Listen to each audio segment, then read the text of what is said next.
Okay, I would like you to keep these words in your head throughout the day. Error belief as the cause of disease, and truth as the cure. Error belief as the cause of dis-ease, and truth as the cure of it. And I always put a hyphen in dis-ease. So I'm not at ease.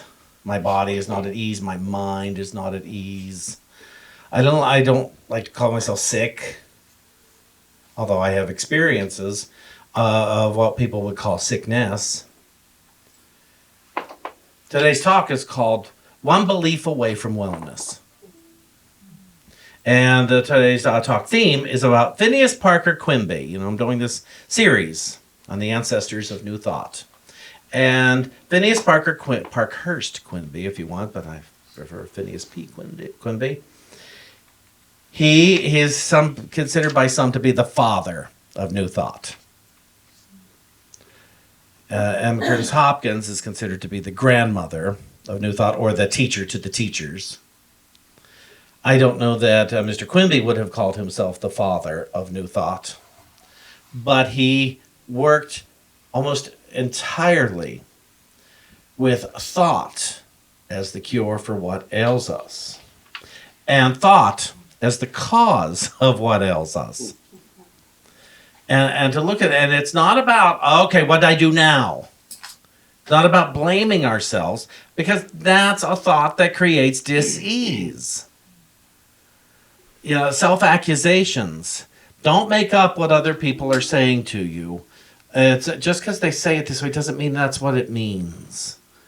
And sometimes you might have to have the courage to ask someone, can you articulate more fully what you mean when you say this? So rather than saying, they said I'm an awful person. Well, where did you hear that in some of the statements? They said I'm to blame for all that ails me. And it's not about blame. Blame is a thing people use to win or lose. It is not something people use to communicate in a healthy way. Mr. Quimby comes out of New England, and he was not a doctor. He was a watchmaker. Why wouldn't he be? But he had a scientific analytical mind. And in 1836, Mr. Quimby was introduced to mesmerism. You ever heard? Familiar with mesmerism? It's hypnotism, basically. It's the beginning of hypnotism. So he was mesmerized because there was a man named Charles Mesmer who created this technique to find wellness for people, to perhaps hypnotize them into wellness. And so Mr. Quimby studied with him, and he became a good hypnotist himself. And then he met this man named Lucius Berkmar. Fancy name. Who exhibited an amazing ability to diagnose disease and to prescribe a remedy by clairvoyant powers when hypnotized by Mr. Quimby. And Mr. Quimby's work with Berkmar led to his conclusions about the cause of all illness, the source of error beliefs, and the mental basis for healing. Now, I want to be clear here. I'm presenting theories here today. I'm not coming down from the mount. You have to explore this, because the thing that we all are here are spiritual scientists. We explore, we investigate, and we see what works for us. I'm not here to argue with anybody after the service. Not anybody.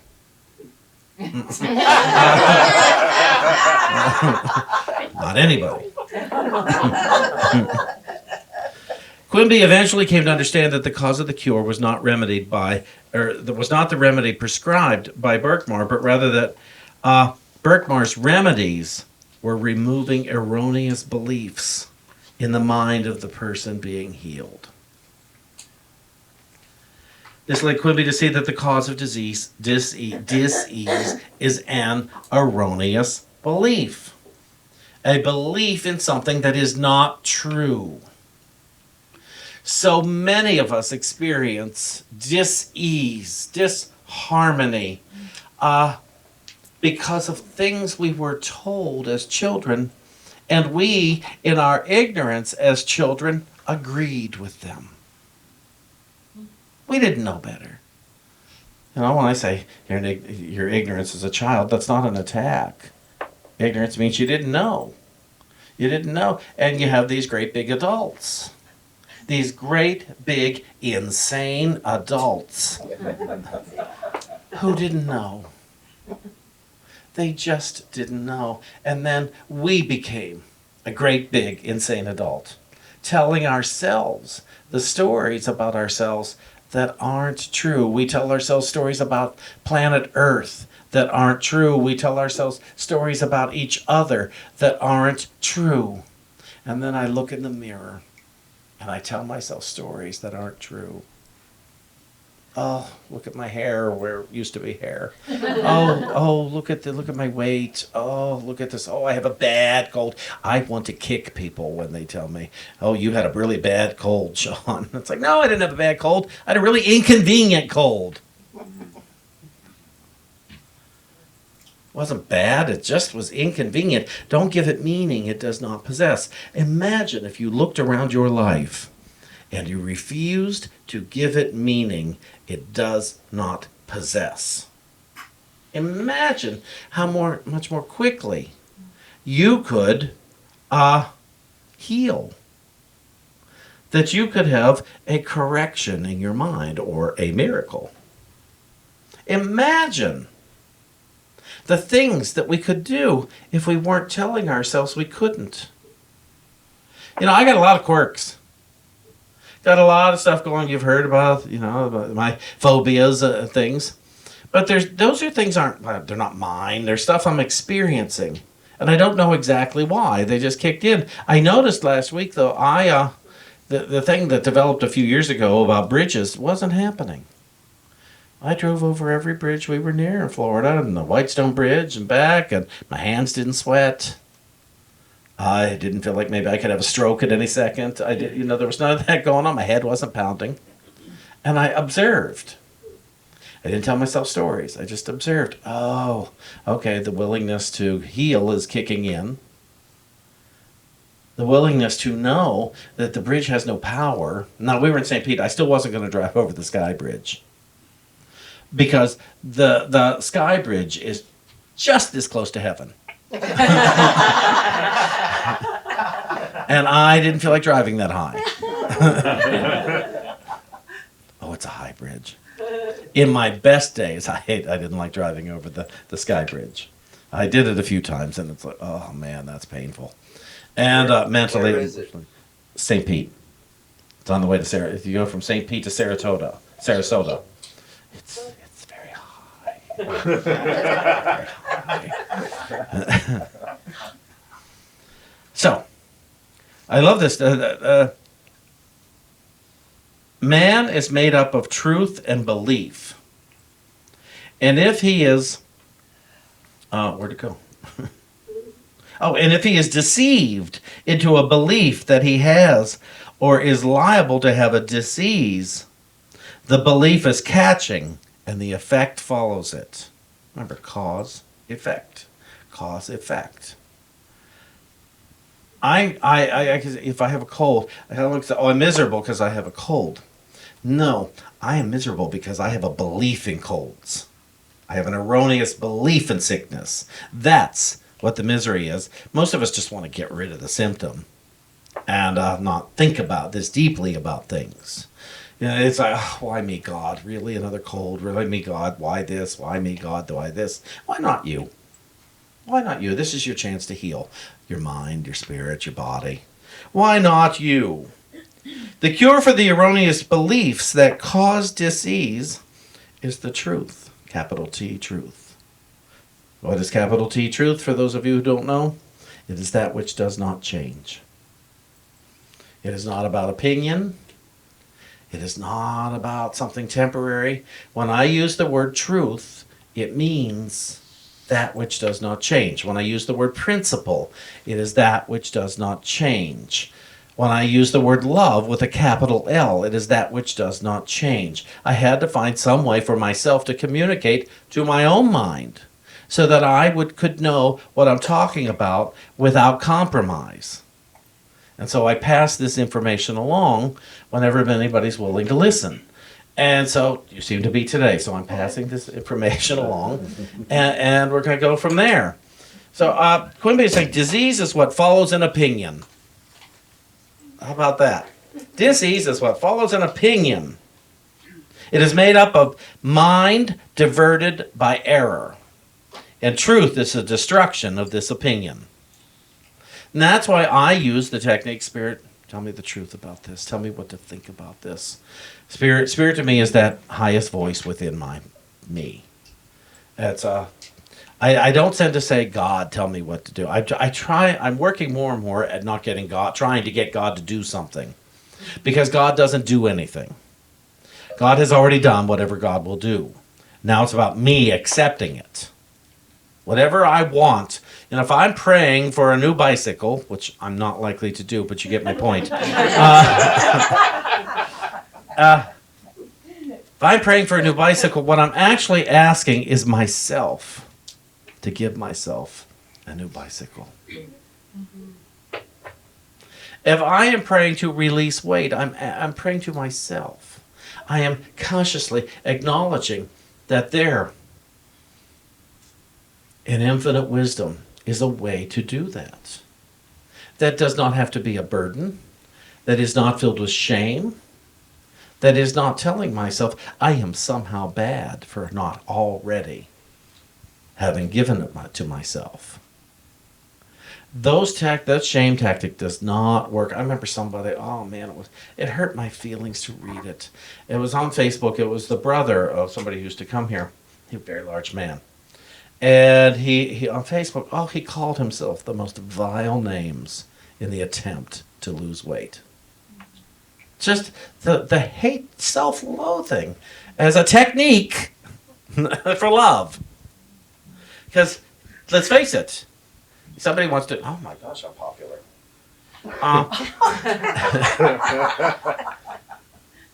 The technique is not self-loathing in order to get what I want. I've never known anybody who had lasting, loving effects through self-abuse. Have you? Have any of you had lasting, positive effects through hating yourself? Yeah. We also don't have lasting, loving effects by hating our neighbor. None of us. We may keep them away because we don't want to deal with them. We don't want to look at them. Many of you have heard me talk here about a neighbor we don't care for. Because we had an incident 15 years ago. And this week I said to David, we have to invite them over and sit down and talk with them. We don't need them to agree with us. We just need to have the talk and set them free and set ourselves free. That's me putting our practice into practice, our message into practice. As I am done being mad at these people. I am just done with it. It hurts my feelings, and it's not, I'm doing spring cleaning. You know, and if I can let go of clothing that doesn't fit and doesn't work for me anymore, I can let go of my hatred of my neighbor. It's very similar, isn't it? Quimby could be called a scientific healer. He used spiritual science. Quimby had come to his conclusions not from the Bible or from any religious considerations. He was not a religious person. Doesn't mean he didn't use the word God, but he was not religious. It was not a churchy thing. They were based upon observation, experiment, and reflection. One might conceivably operate as a healer in entire disregard of religion and religious faith. There is a distinct secular mental healing movement which has worked upon the basis of Quimby's theory of dis-ease and cure. If we could close that door, that'd be so great. So he began to wonder whether it was the prescribed remedy that really affected the cure. He discovered that sometimes Lucius Berkmer prescribed a simple herb that couldn't possibly do either harm or good. And but that there was still a cure. He observed this. Quimby observed, oh, wait a minute. So he's planting a suggestion in the client, in the patient. And placebo. Placebo. Okay, make sure I pronounce it right. I thought I do, but sometimes I get lost in those things. And so you got a sugar-coated nothing, one minister calls them. A sugar-coated pill that has no medicine in it whatsoever, but take this every day and you'll feel much better. And they did. It showed, it's in the mind. It's not in the body. It's in the mind. It's not in the pill. It's in the mind. And I really like that. So he began to explore the possibility that the cure could not be attributed to medicine, but to the patient's confidence in the doctor or the medium or the channeler, what have you. Quimby, as a researcher, began to move on. And he left many of these things and eventually turned his back totally and completely on medicine. Now, I want to be very clear here. At Unity, we do not tell you not to go to the doctor. We don't tell you to take this stuff, not to take this stuff. That's not our place. That would be malpractice on our part. What we do tell you is pray first and listen to what answer you get. Pray first. Sometimes I used to say, go to the doctor till you know you don't have to go to the doctor. But pray first. I also strongly encourage you to remember the doctor is not coming down from the mount either.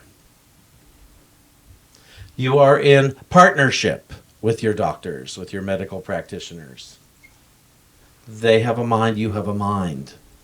You have to listen and follow through with divine order. But to place your faith in the hands of someone who sees 50 people a day. And they're only allowed to see you for 12 minutes at a time, sometimes 7, according to the rules now in institutions, in hospitals, what have you. So to place all your faith that they know everything. No, you know some things about you. You have intuition. Mm-hmm. I've had healings without the aid and practice, without doctors and what have you. I had most of them before I had health insurance, I'll be honest with you. I had a lot of healings through faith and well-being and a spiritual practice. I told you I had a healing of a sprained ankle before. I've watched colds lift right up and out of my body during meditations. I have seen pain lifted by placing a new suggestion in my mind. I've watched all this, and I did it because people like me were talking to people like you in the audience, or people like me in the audience. I listened to them, and I thought, well, if they can do it, I can do it. I have to be one of those people who can have a healing, or otherwise, I'm not a believer because I haven't proven it yet. I believe it's possible for everybody else but me, and I don't want to be one of those ones. And so I put a lot of things into practice. And then I got to witness it. A lot of you have had healings. And I know that, and you've witnessed things. And so, really, why would this next issue be the one that can't be healed? That can't be brought into alignment with your thinking? There's no logical reason to believe that we can't have our healing. Okay. Keep going here, because this is such wonderful stuff, and I don't want to let it go. A continuous round of experimentation proved that cures could come by a change of mind through suggestion without medicine. He began then to ask the question, why need medicine at all? And it appeared to Quimby more and more that what was most deeply involved in healing was mind. If only the mind of the patient could be effectively changed, cure could result.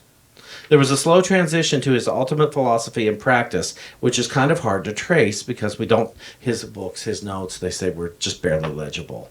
I do have a book, the Quimby manuscripts, but there's not a lot of his own writings. He was more into the healing aspect than recording it. Now, he tells an experience, I like this experience of his own, when he had been having pains, and he went to a doctor who diagnosed him with having hardcore tuberculosis. And he began to be treated by the doctor, and the doctor thought it was best to prepare him for the worst, to tell him the worst that could happen as a result of having tuberculosis. And what Quimby noticed is he began to experience exactly what the doctor told him. Mind heard, oh, these are the symptoms, I must have them. He got weaker and weaker, and he developed all the symptoms of advanced stages of TB. He felt he was on the verge of death. Now, he heard about this of a man who had found help by riding a horse. Logical. Riding a horse, which seems ridiculous, but he was desperate. And he was too weak to ride the horse, so he got a horse and buggy. Get as close as you can to the healing, to what people do. Now, what's funny is he went for a drive in the carriage, and his horse stopped at the bottom of the hill and wouldn't move. He couldn't get the horse to move. He didn't have the energy to give the horse a nudge, and so he called to a farmer nearby. The farmer came and whipped the horse into action and whipped him very hard. The horse ran off frantically. He found himself driving the horse home in a frenzy of excitement. When he reached home, he felt as strong as ever, and he was healed. The condition had totally disappeared. Remember, there was a seed planted about riding the horse and healing. And he did. He was not misled by this. He said that what was revealed to him about all this is that the medical diagnosis had been wrong. He didn't actually have TB, but he believed it because the doctor said so. I know that it's complicated here because we go to doctors and we're told things. What am I supposed to believe? I choose to believe all healing is possible.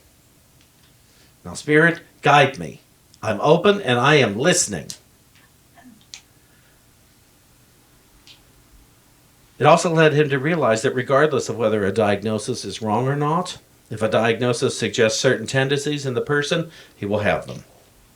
This is opening the way to a lot of studies of psychosomatics and the suggestions of the symptoms. Through the experience of excitement, there was almost unwittingly a letting go of these artificial experiences that were merely mental. It released him under the healing power and the healing energy that had been within him all the time. Remember these words. Error belief as cause of disease and truth as the cure. Error belief as the cause of disease and truth as the cure of disease. We were guided biblically. We're guided by so many to know the truth, to know the unchanging and unchangeable truth. We are guided in so many places by so many teachers. And you will know the truth, and the truth will set you free. You have to want to know the truth. You must desire it at all costs. You must desire the truth. The truth is never that you're doing this to me, so I am stuck. The truth is I am loved with an everlasting love because I can't not be loved. No one makes us unhappy. We decide to be unhappy. No one makes us sick. Despite the statement, you make me sick. It's not true. You did not make me love you. I decided to.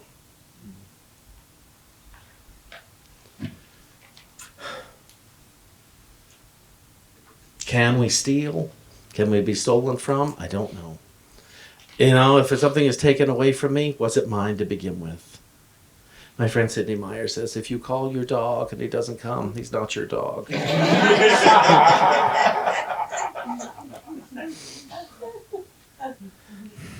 Error belief is the cause of disease, and truth is the cure. Please take that with you today and play it out in your mind. Error belief is the cause of inharmony, and truth is the cure. Error belief is the cause of poverty, and truth is the cause of cure.